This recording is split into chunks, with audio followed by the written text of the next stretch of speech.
சங்க காலத்தில் எவ்வளவோ நூல்கள் எழுதப்பட்டிருந்தாலும் இன்றும் உலகம் முழுவதும் உலக பொதுமறை வாயுரை வாழ்த்து உத்தரவேதம் என்றெல்லாம் புகழப்படும் நூல் திருக்குறள்.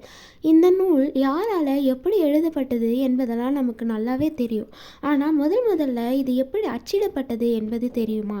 1850 காலகட்டத்தில் பிரிட்டிஷ் அரசு நம்மளை ஆண்டு கொண்டிருக்கும் போது மதுரையில் கந்தப்பன் என்கிறவர் வீட்டில் இந்த திருக்குறளின் ஓலைச்சுவடிகள் இருக்கிறத அவர் பார்க்குறாரு. இவர் ஜார்ஜ் ஹாரிங்டன் என்கிற ஒரு பிரிட்டிஷ் டாக்ஸ் கலெக்டர் வீட்டில் சமையல்காரராக இருந்தவர். திருக்குறளின் ஓலைச்சுவடிகள் அவர் கண்டெடுத்ததும் ஜார்ஜ் ஹாரிங்டன் கிட்ட போய் அதை கொடுக்குறாரு. அதை வாங்கி படித்த அவரும் இதில் ஏதோ ஒரு ஆழமான கருத்தும் பல உண்மைகளும் இருக்கின்றத அறிகிறாரு.